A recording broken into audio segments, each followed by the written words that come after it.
트럼프 미국 대통령이 부유한 나라인 한국은 방위비를 스스로 부담해야 한다며 상호관세 막판 협상에서 안보 이슈를 연기할 뜻을 내비쳤습니다. 직권남용 혐의 등을 받는 윤석열 전 대통령의 재구속 여부가 오늘 오후 법원의 구속영장 심사를 거쳐 이르면 오늘 밤 결정될 전망입니다. 밤사이 전국 곳곳에서 열대야가 나타난 가운데 오늘 서울과 광주의 낮 기온이 36도까지 치솟는 등 서쪽 지역을 중심으로 폭염이 이어지겠습니다.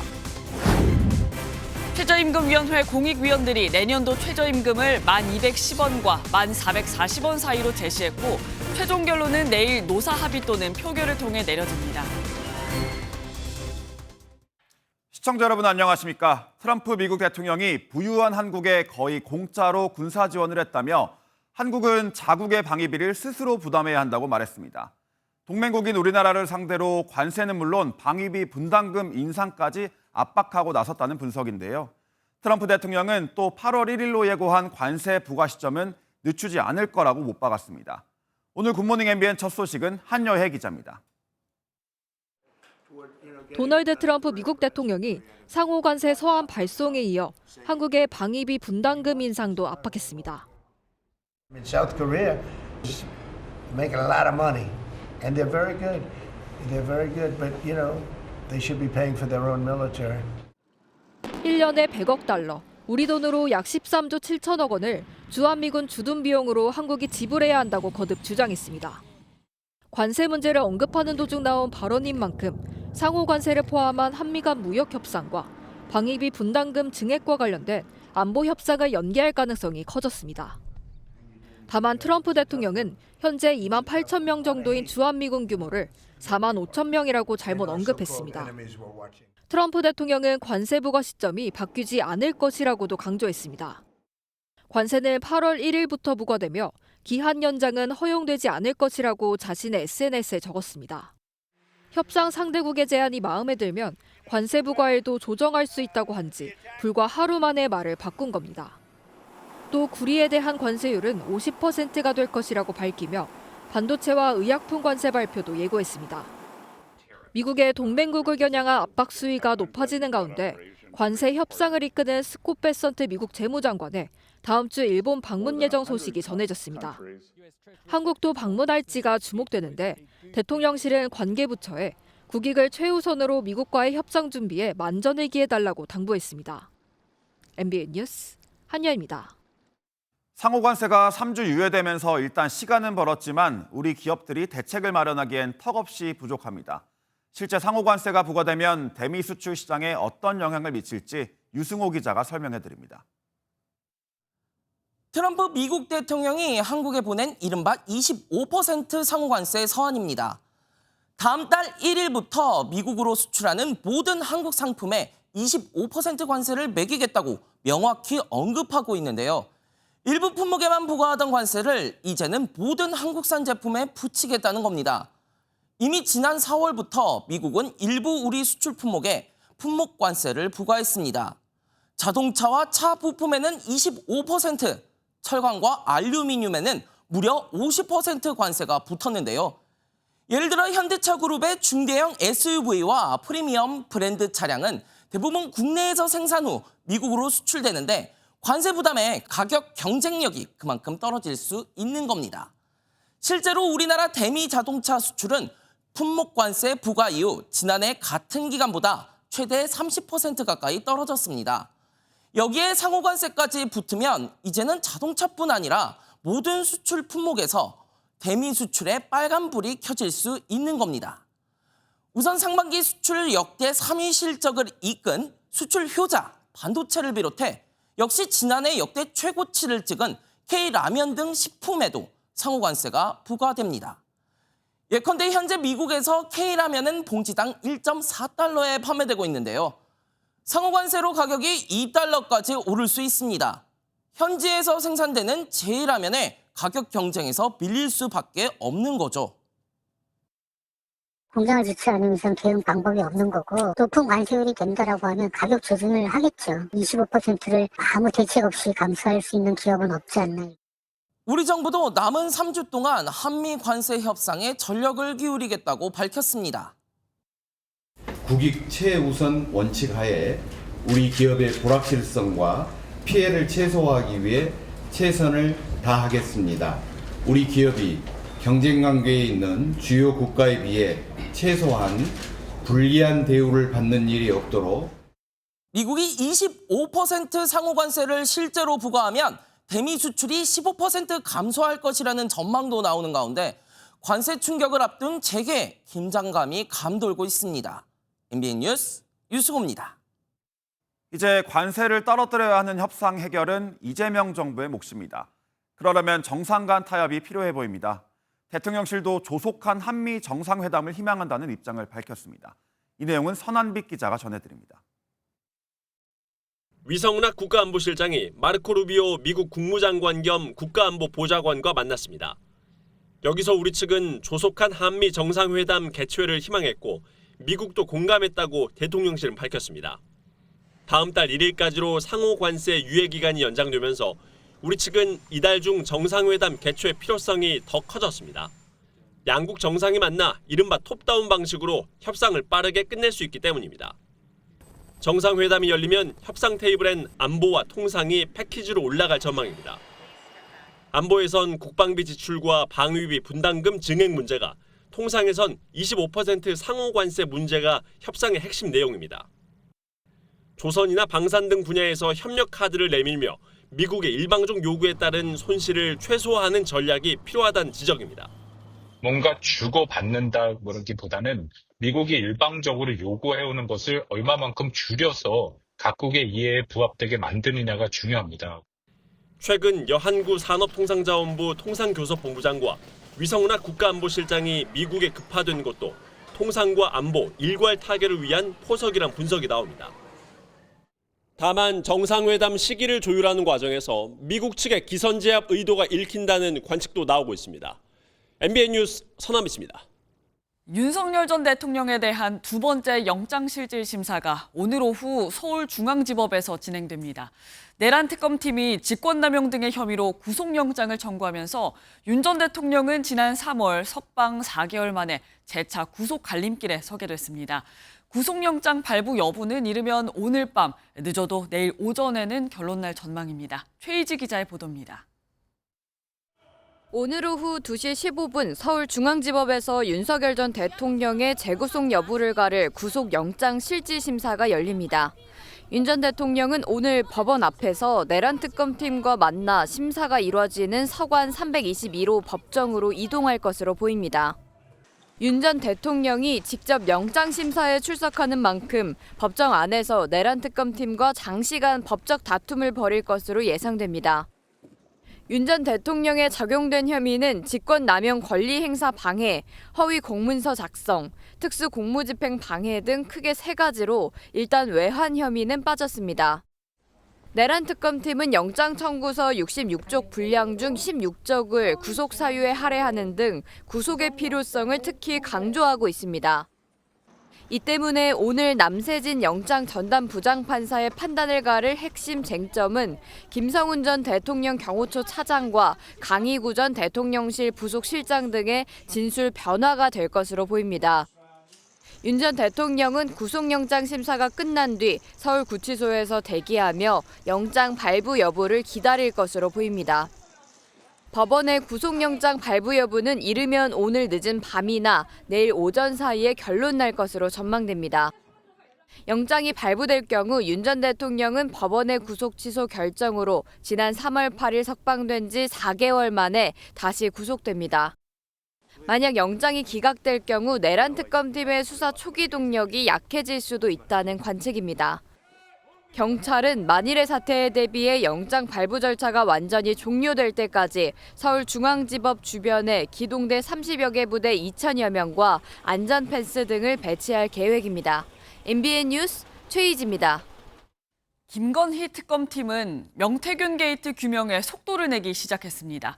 특검팀은 어제 국민의힘 윤상현 의원과 김영선 전 의원, 김상민 국정원 법률특보의 자택과 사무실 등 10여 곳을 압수수색했습니다. 이혁재 기자입니다. 국회에 있는 윤상현 국민의힘 의원 사무실에 특검팀 수사관들이 오갑니다. 민중기 특별검사팀이 윤상현 국민의힘 의원과 김영선 전 국민의힘 의원, 김상민 국정원 법률특보의 자택 등에 대한 압수수색에 나섰습니다. 특검은 압수물 분석과 함께 관련자 소환 조사 등을 신속하게 진행하여 실체를 규명해 나갈 예정입니다. 명태균 게이트의 핵심은 김건희 여사의 공천 개입 의혹으로 특검은 2022년 재보궐선거 당시 김 전 의원의 공천 과정을 들여다보고 있습니다. 윤석열 전 대통령에게 여론조사 결과를 제공한 명태균 씨가 김 전 의원의 공천을 윤 전 대통령 부부에게 부탁한 통화 녹취가 공개되기도 했습니다. 김영선이 그냥 사선위원회에다가 경선 때도 열심히 뛰었는데 좀 해주지 뭘 그러냐. 내가 상현이한테 내가 한 번 더 얘기를 할게. 걔가 공관위원장이니까. 제가 진짜 평생 은혜 잊지 않겠습니다, 대통령. 특검은 윤 의원이 당시 국민의힘의 공천관리위원장으로 공천 개입 의혹에 연루됐는지, 지난해 총선에서 김 여사가 김 특보 공천에 힘을 썼는지 확인할 방침입니다. 한편 특검은 삼부토건 주가 조작 사건 핵심 관계자를 잇따라 소환하는 동시에 건진법사 의혹을 규명하기 위해 경찰청에 대해서도 압수수색을 진행했습니다. MBN 뉴스 이혁재입니다. 특검 수사가 본격화되면서 야당 의원들도 수사 대상에 오르자 정치권은 민감하게 반응하고 있습니다. 여당은 국민들 무더위를 날리는 수사라고 호응한 반면 야당은 전형적인 정치 보복에 해당한다며 과잉 수사를 멈추라고 반발했습니다. 이병주 기자입니다.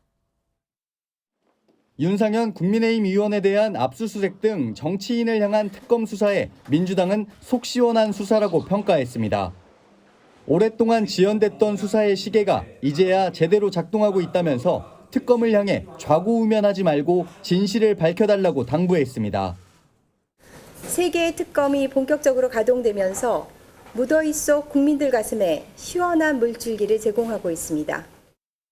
민주당 의원들은 특히 윤 의원에 대한 혐의가 밝혀져 국회로 체포동의안이 넘어오면 통과시키겠다며 앞서 국민의힘 의원들이 했던 불체포 특권 포기 서약까지 거론했습니다.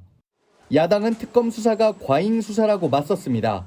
앞서 경찰이 윤 의원을 상대로 수사를 진행했는데 이제와 다시 특검이 압수수색을 강행하는 건 전형적인 정치 보복이라면서 말로만 협치를 강조하지 말라고 날을 세웠습니다.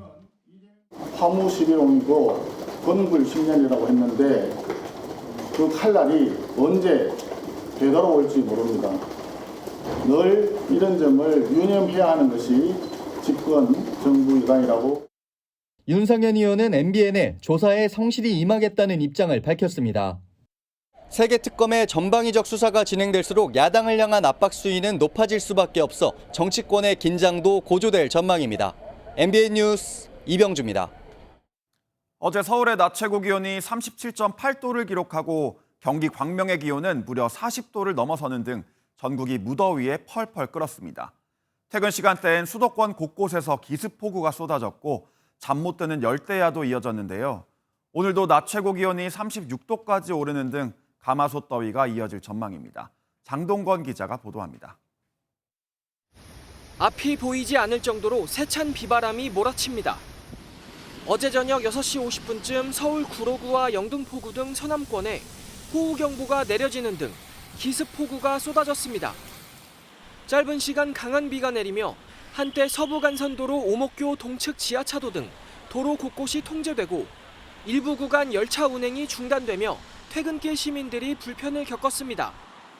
호우특보는 밤 8시쯤 해제됐는데 서울에는 밤 최저기온이 25도를 넘는 열대야가 이어졌습니다. 쉼없이 부채질을 하고 청계천에 발을 담가봐도 더위가 쉽게 가시지 않습니다. 저희도 좀 시원해질 줄 알았는데 좀 계속 습해가지고 생각했던 것만큼 막 시원해지지 않는구나.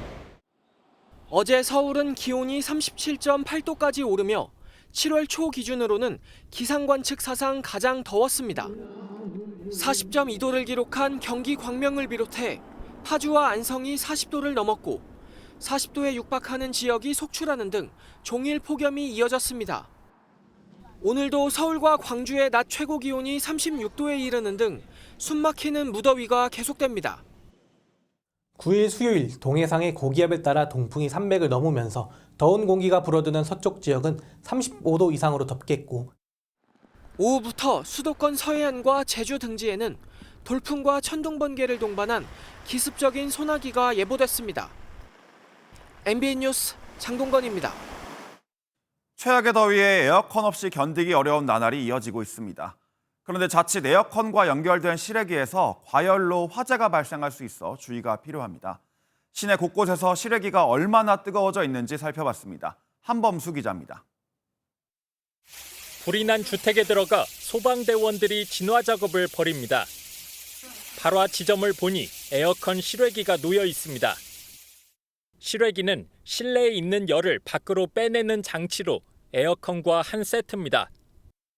요즘 같은 때는 고온의 날씨에 에어컨 사용으로 인한 열이 더해져 실외기의 화재 위험이 커집니다. 실외기 밀집 장소는 더 우려스럽습니다. 열화상 카메라로 보니 온통 시뻘겋습니다. 이 골목의 온도는 현재 약 37도로 나옵니다. 실외기에 더 가까이 가볼까요? 41.4도가 찍힙니다. 실외기가 얼마나 뜨거워져 있는지 알 수 있습니다. 전선도 지금 굉장히 어지럽게 지금 설치가 되어 있는 그런 상태이기 때문에 화재가 날 가능성이 좀 굉장히 높아 보이고요. 굉장히 많이 걱정이 됩니다. 결국 예방이 중요합니다. 10년 이상 된 실외기는 되도록 교체하고 직사 광선을 받는 곳이나 밀폐된 공간을 피해 설치할 필요가 있습니다. 특히 5년 이상으로 오래된 멀티탭에 실외기를 연결하면 안 됩니다. 이미 다른 기기들이 많이 연결돼 있는 멀티탭도 주의해야 합니다. 열에 견디는 한계를 벗어나면 이 전선 피복이 녹으면서 합선이 되면서 화재로. 최근 부산 기장군에서 어린이 2명이 사망한 아파트 화재 역시 멀티탭에서 시작됐는데 실외기도 꽂혀 있었던 것으로 밝혀졌습니다. 역대 최악의 여름이 예상되는 지금, 안전하고 시원하게 여름을 나기 위해 올바른 실외기 관리가 중요합니다. MBN 뉴스 한범수입니다. 밖에 잠깐 서 있기도 힘든 날씨에 야외에서 일할 수밖에 없는 사람들이 있습니다. 살인적인 더위 속에서도 소포와 편지를 집집마다 배송하는 집배원들인데요. 하루에 500건 넘는 우편물을 배달하려면 쉬는 시간은 꿈도 못 꾼다고 합니다. 장덕진 기자가 동행 취재했습니다. 폭염 경보가 내린 이른 아침, 18년차 집배원 김영진 씨가 우체국으로 출근합니다. 등기와 소포 등 우편물 분류 작업은 실내에서 이뤄져 조금 수월하지만 이후 배송 업무부터는 상황이 달라집니다. 오토바이를 타고 집집마다 배송하는데 살인적인 더위에 오토바이 엔진 열기까지 더해져 온몸이 금방 땀범벅이 됩니다. 지금도 솔직히 어지러워요. 오늘 유별나게 어저께까지만 해도 약간 좀 하늘에 해가 없어가지고 좀 괜찮았는데 오늘은 해가 너무 뜨겁다 보니까. 가만히 있기만 해도 힘든 날씨지만 하루에 500건 넘는 물량을 소화하려면 뛸 수밖에 없습니다. 폭염에 배송 업무를 하면 체온도 높아지는데요. 집배원을 따라다닌 지 2시간 만에 제 체온은 38도를 넘었습니다. 텀블러에 얼음물을 채워 하루 2리터 넘게 마셔도 더위를 식기엔 역부족입니다. 우정본부는 폭염 상황에 따라 집배원이 스스로 업무를 정지하는 업무정지권을 운영하는데 실제로 사용하기는 어렵습니다. 당장 업무를 멈춰도 다음 날 배송 물량이 그대로 늘어나기 때문입니다. 우체국과 경로당 등 쉴 수 있는 무더위 쉼터가 있지만 배송 시간과 업무 환경을 고려하면 방문할 수도 없습니다. 땀 냄새가 저희 코로 막 엄청 찌르거든요. 근데 그 냄새를 풍기면서 무더위 쉼터 같은 데 가서 있기가 굉장히 좀 어렵죠. 눈치도 보이고. 결국 인력 충원 등 실질적으로 배송 부담을 줄이는 대책이 필요하다는 지적이 나옵니다. 보충을 해서 외부 작업에 노출되는 시간을 줄여주는 것이 가장 현실적인 방법이다라고 생각을 합니다. 전국 18,000여 명의 집배원은 오늘도 폭염과 싸우며 우편물 배달에 나서고 있습니다. MBN 뉴스 장덕진입니다. 내년도 최저임금이 1,210원과 1,440원 사이에서 결정됩니다. 최저임금위원회가 어제 오후부터 오늘 새벽까지 회의를 했지만 노사 간 합의가 불발됐고 공익위원들이 이 같은 합의안을 제시한 건데요. 내년도 최저임금은 내일 최종 결정될 것으로 보입니다. 김민수 기자가 보도합니다.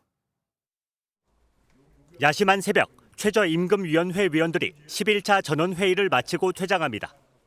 어제 오후 3시 시작한 10차 회의가 소득 없이 끝나면서 오늘 자정 차수가 변경됐습니다. 10차 회의 당일까지 공익위원들이 심의 촉진 구간을 설정하지 않아서 차수 변경은 어느 정도 예상됐던 일입니다. 새 정부 출범 첫 해인 만큼 공익위원들은 노사 간 자율 합의를 요구해왔습니다. 오늘도 공익위원은 2026년 최저임금이 17년 만에 노사공 합의로 정해질 수 있도록 모든 노력을 아끼지 않겠습니다. 노사는 내년도 최저임금 수정안으로 11,000원과 1,180원을 각각 제시하며 격차를 720원까지 좁혔습니다. 하지만 더는 격차를 좁히지 못하고 노사 간 감정이 격해지자 근로자위원들이 결국 심의 촉진 구간을 제시했습니다. 심의 촉진 구간은 1,210원에서 1,440원으로 제시됐습니다. 해당 구간에서 내년도 최저임금이 결정됩니다. 노동계가 인상률이 너무 낮다며 철회를 요구하면서 합의에 이르진 못했습니다. 실망 많이 했죠. 실망 많이 했고 어쨌든 이렇게 놓은 것 자체가 굉장히 유감스럽다는 얘기는 뭐 내부에서도 계속 얘기해 왔으니까 상황은 그렇습니다. 내일 전원회의에서 노사 수정안이 제시된 뒤에도 합의되지 않으면 표결 절차를 통해 내년도 최저임금이 최종 결정될 전망입니다. MBN 뉴스 김민수입니다. 정은경 보건복지부 장관 후보자의 배우자가 보유한 비상장 주식을 두고 의혹이 제기됐습니다. 해당 주식은 의료기기 관련 업체로 추정되는데요. 문제는 정 후보자가 질병청장 출신인 만큼 이해충돌 가능성이 있다는 겁니다. 정 후보자 측은 청문회에서 자세히 설명하겠다는 입장입니다. 이지율 기자가 단독 보도합니다. 질병청장 재직 시절 정은경 보건복지부 장관 후보자의 재산 공개 내역입니다. 정 후보자 배우자 명의의 비상장 주식이 있습니다. 5년 내내 보유한 걸로 신고했는데 검색해봤습니다. 같은 이름을 쓰는 공개된 업체명은 모두 3곳, 이 중 2곳은 이미 폐업 처리됐고 한 곳은 현재 운영 중인 걸로 확인됩니다. 법인 등기부등본에 적힌 주소지를 직접 찾아가 봤습니다. 헬스스키 같은 거. 근데 그런 기계는 많이 있었어요. 해당 업체 등기에도 의료기기와 병원 경영 등이 사업 목적에 포함됐습니다. 이해충돌 가능성에 대해 정 후보자 측은 해당 업체는 배우자 명의의 비상장 주식과 무관하고 자세한 사항은 청문회에서 소명하겠다고 밝혔습니다. 그러면서 해당 비상장 주식은 정 후보자 측이 처분한 적이 없다고 설명했는데 이번에 국회에 제출한 인사청문 요구한 재산 내역엔 포함되지 않았습니다. 앞서 정 후보자는 질병청장 재직 당시 배우자가 코로나19 관련 수혜주를 거래해 이해충돌 논란을 빚은 바 있습니다. MBN 뉴스 이지율입니다. 이진숙 사회부 총리 겸 교육부 장관 후보자가 이번엔 제자의 석사 논문을 통째로 표절했다는 의혹이 제기됐습니다. 야당은 힘없는 제자를 노린 권력형 범죄라며 사퇴를 요구하고 있고 여당에서도 사과할 것이 있으면 사과해야 한다는 목소리가 나왔습니다. 또 이 후보자는 2 자녀를 미국에 조기 유학 보냈는데 초중등 교육법을 위반했다는 의혹도 제기됐습니다. 이 소식은 정태진 기자입니다. 주진우 국민의힘 의원이 공개한 2003년 이진숙 교육부 장관 후보자의 논문입니다.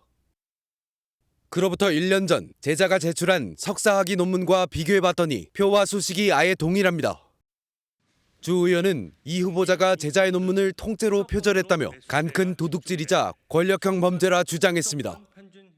급하게 베껴 쓰다 10m 정도의 정자를 영문으로 쓰는 오타도 났다며 당장 사퇴하라고 촉구했습니다. 민주당 기억하십니까? 지난 정부 3년 내내 논문 표절, 연구 윤리에 대해서 그렇게 목이 터져라 외쳐오지 않으셨습니까? 정권이 바뀌었으니 논문 표절 기준이 낮아진 겁니까? 민주당에서도 사과할 건 사과해야 한다는 목소리가 나왔습니다. 이재명 정부의 그 장관 후보가 뭐 실수도 할 수 있고 뭐 사과할 점 있으면 사과하고 국민들께 그 평가를 받는 것이 옳다라고 봅니다. 이 후보자가 2 딸을 미국에 조기 유학 보낸 사실도 확인됐는데 이 과정에서 둘째 딸이 의무 교육 과정인 중학교를 졸업하지 않고 홀로 유학을 간 것으로 알려져 초중등 교육법을 위반했다는 의혹도 제기됐습니다.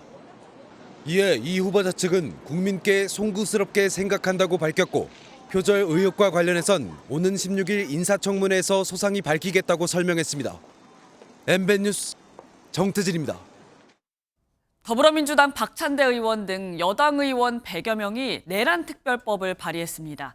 내란범에 대한 사면과 복권을 제한하고 내란범을 배출한 정당엔 국고보조금을 중단한다는 조항이 담겨 있는데요. 사실상 국민의힘을 조준한 법안이라는 해석이 나옵니다. 이승민 기자의 보도입니다. 일주일간 호남 살기 중인 박찬대 의원은 전북을 찾아 이른바 내란특별법 발의를 발표했습니다. 민주의 성지, 민주당의 심장 호남에서 내란특별법 발의를 보고드리게 됨을 매우 뜻깊게 생각합니다. 박 의원은 내란에 대한 법적 처벌과 더불어 내란을 사회적, 정치적으로 완전히 종식시키기 위한 목적이라고 설명했습니다. 제출된 법안에는 내란범 복권과 사면 제한, 전담 특별재판부 설치, 자수, 제보자 처벌 감면 등이 담겼습니다. 특히 주요 내란범을 배출한 정당에 대해서는 보조금을 제한한다는 내용도 포함됐습니다. 지금 내란을 옹호하고 있는 정당과 관련한 조치를 추가했는데요.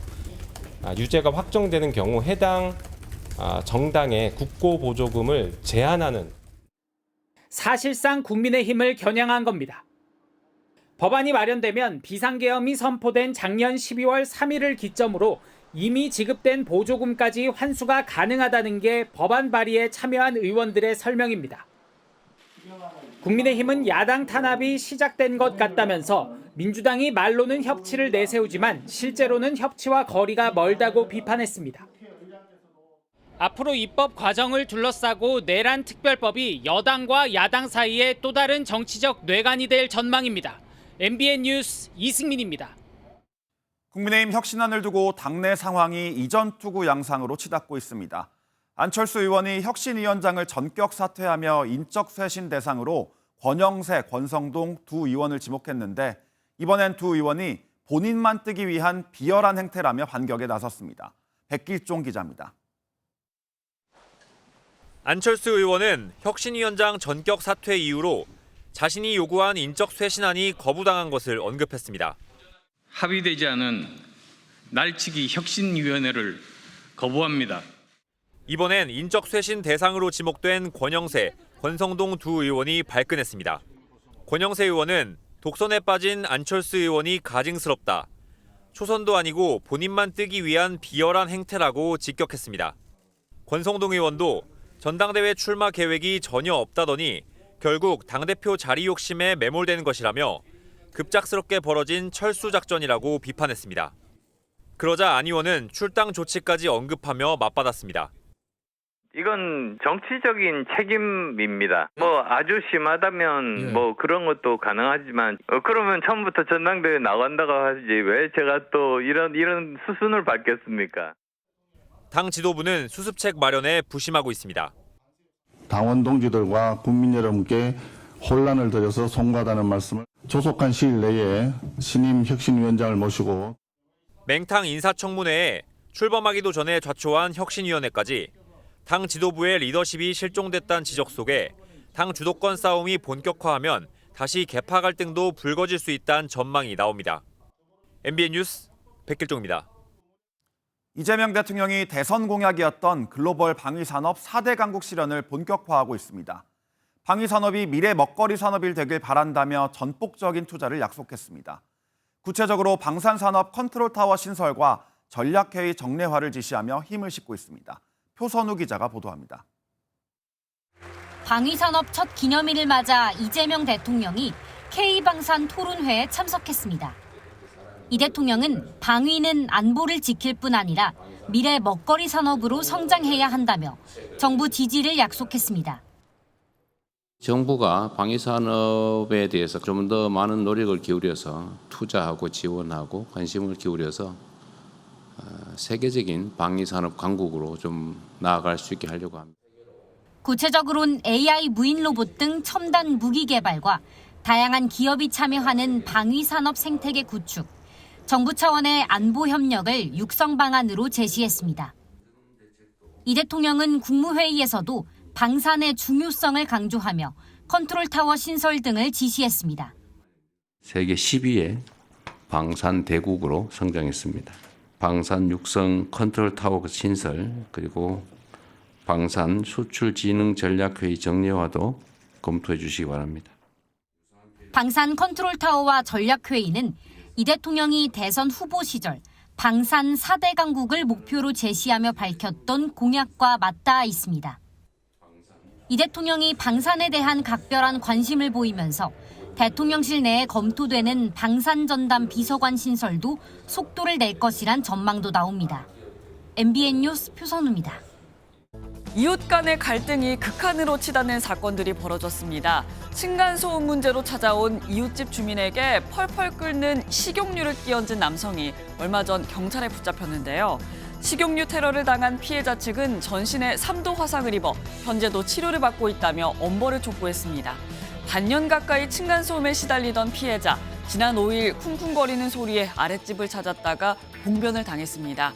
그런가 하면 위층 주민이 자신의 에어컨 실외기에 음식 쓰레기를 버렸다며 공개한 사진도 논란인데요. 정체 모를 빨간색 음식물이 담긴 봉지가 베란다 앞 실외기에 아슬아슬하게 걸쳐 있습니다. 위층에서 던진 쓰레기입니다. 자칫하다 바람에 음식물이 쏟아질 수도 불이 날 수도 있는 상황. 제발 기본을 지켜달라는 누리꾼들의 비판이 이어졌습니다. 사람들의 이목을 끌기 위해 SNS에 독특한 사진이나 영상 올리는 일 많은데요.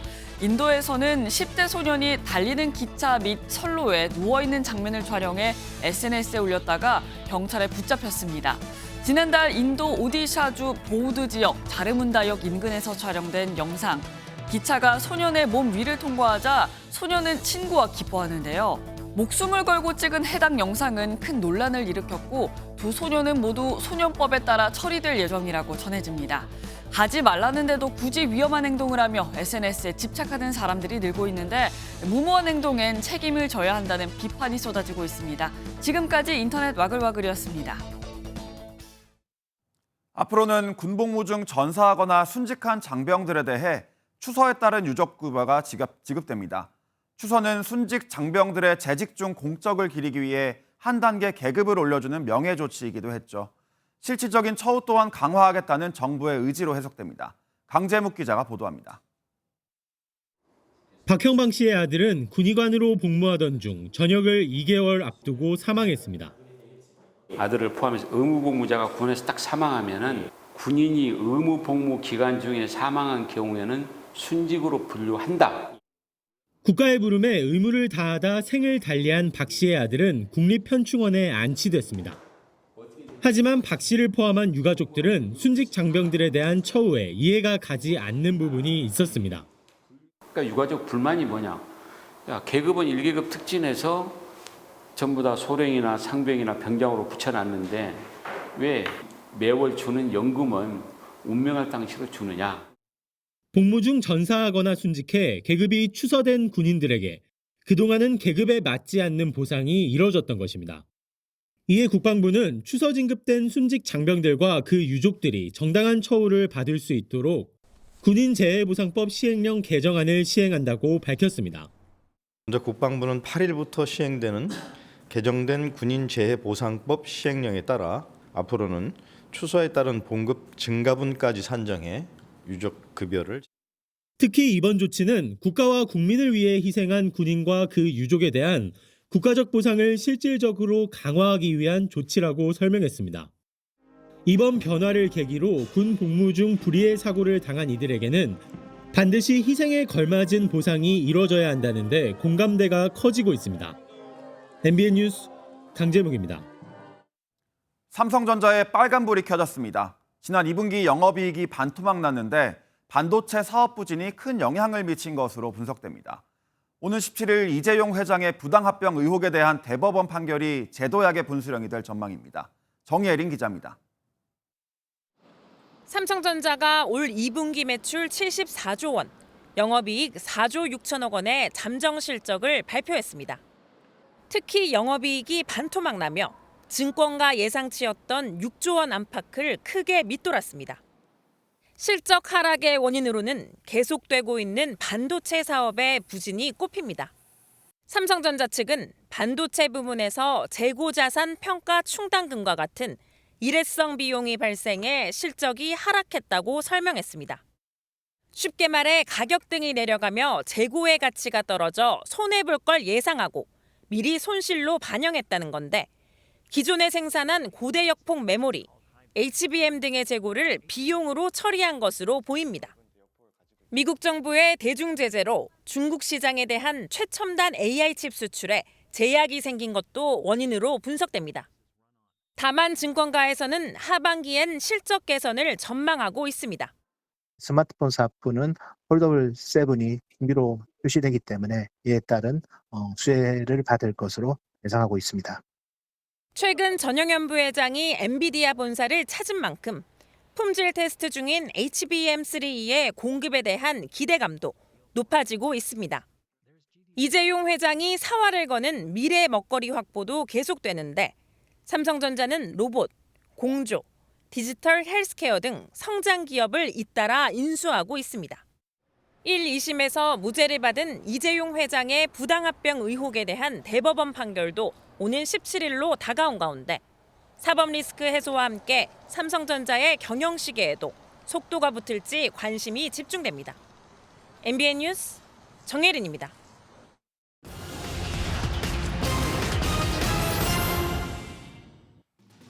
굿모닝 경제입니다. 상여금 등으로 지난 1분기에 소득은 늘었지만 소비가 줄면서 가계의 여윳돈이 분기 기준 역대 최대를 기록했습니다. 한국은행은 가계 및 비영리 단체의 1분기 순자금 운용액이 92조 9천억 원이라고 발표했는데요. 지난해 4분기보다 30조 원 이상 늘어난 액수입니다. 지난달 서울 아파트 낙찰가율이 3년 만에 가장 높은 수준을 보였습니다. 지난달 서울 아파트 낙찰가율 98.5%는 전달 대비 0.8%포인트 상승한 수치입니다. 3단계 스트레스 DSR 시행을 앞두고 실수요자가 몰린 데다 최근 강남권 아파트 가격이 급등해 경매로 수요가 쏠린 탓으로 보입니다. 술집이나 식당에서 파는 소주값이 10달 만에 상승하고 맥주 가격도 지난해 비상계엄 이후 처음으로 오른 것으로 나타났습니다.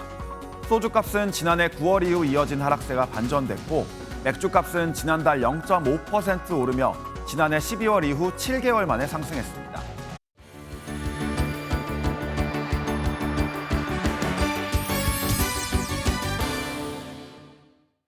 굿모닝 월드입니다. 독일 베를린 도심 한복판에서 행인들의 걸음을 멈추게 하는 음악축제가 열렸습니다. 일반적인 공연과는 연주하는 모습이 사뭇 다르다고 하는데요. 누구나 쉽게 도전할 수 있다는 이 악기, 영상으로 확인해 보시죠. 거리에 경쾌한 선율이 울려 퍼지는데요. 우리나라에선 쉽게 접할 수 없는 이동식 오르간인 배럴 오르간 소리입니다.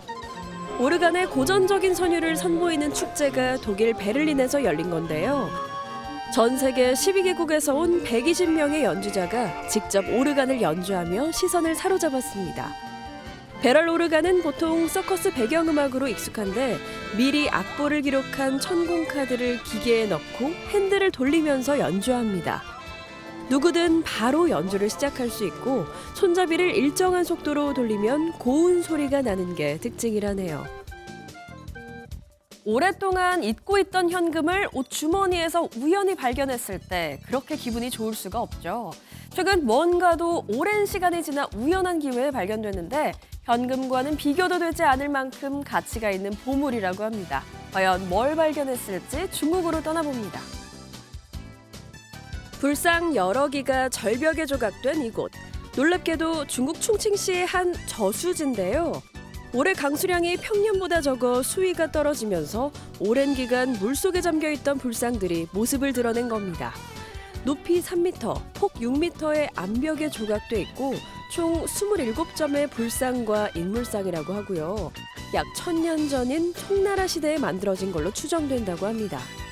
석가모니의 설법 장면 등이 표현돼 있는데 보존 상태가 뛰어나 학술적으로 높은 평가를 받고 있다고 하네요. 어려움을 극복하고 다시 일어서는 희망의 이야기. 사람만 가능한 줄 알았는데 아니었습니다. 이번에 소개해드릴 이것도 힘든 시간을 견뎌내고 열심히 회복 중이라는데요. 사연의 주인공 바로 만나보시죠. 올해 초 미국 캘리포니아를 덮친 대형 산불 기억하시나요?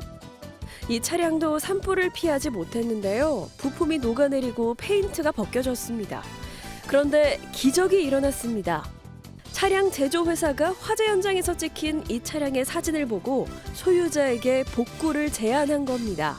아직 탄내가 남아 쉽진 않지만 연말까지 복구를 마칠 계획이라고요. 이를 통해 재난을 딛고 일어서는 희망의 메시지를 전하고 이 차량이 재건의 상징으로 남았으면 좋겠다네요. 지금까지 굿모닝 월드였습니다. 일면식도 없는 사람이 비비탄 수백 발을 쏴 반려견이 숨지고 실명하는 등 잔혹한 동물학대 범죄가 빈번하게 발생하고 있습니다. 그런데 정작 실형을 받는 경우는 10%에 불과한데요.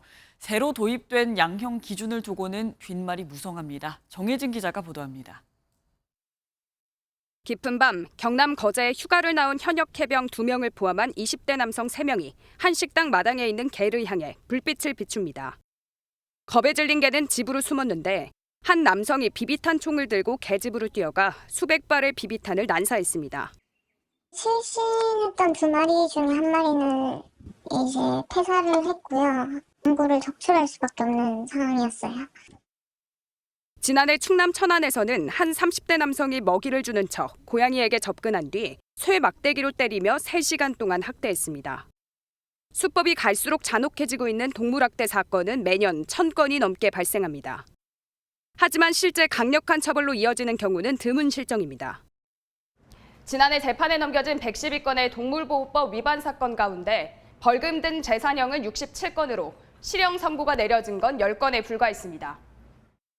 그동안 동물보호법 위반 범죄에 대한 양형 기준이 없던 탓인데 이번 달부터 새롭게 도입됐습니다. 동물을 살해하면 징역 4개월에서 1년, 다수의 동물을 학대했다면 최대 징역 2년까지 기본 형량으로 권고하고 있습니다. 하지만 일부 전문가는 동물에 대한 범죄가 늘어나는 것에 비해 권고 양형 기준 형량 범위가 낮다고 말합니다.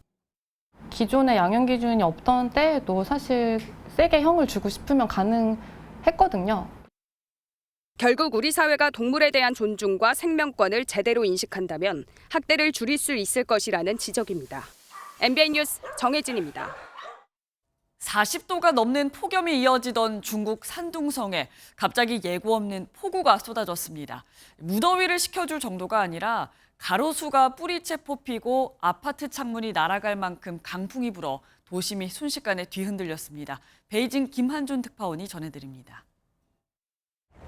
40도를 웃도는 무더위가 이어지던 날씨에 갑자기 비가 쏟아집니다. 하늘에 구멍이라도 난 것처럼 앞이 보이지도 않을 정도로 물폭탄이 쉴 새 없이 떨어집니다.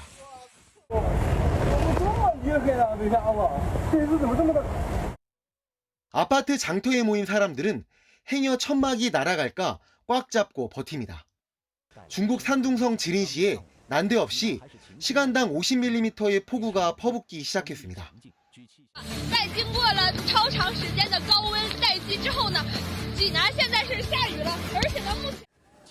폭우는 강풍도 동반했는데 최대 풍속은 초속 32.6m로 태풍의 이력과 비슷했습니다. 쇼핑몰 1층에 놓여져 있던 입간판이 차례대로 쓰러지고 문이 열리면서 돌풍이 휘몰아칩니다. 15층 아파트의 창문이 떨어져 나가면서 집안이 아수라장이 되자 엄마가 아이를 급하게 보호하기도 했습니다. 인도의 가로수들이 모조리 뿌리채 뽑혀나갈 정도로 강력한 돌풍이었습니다.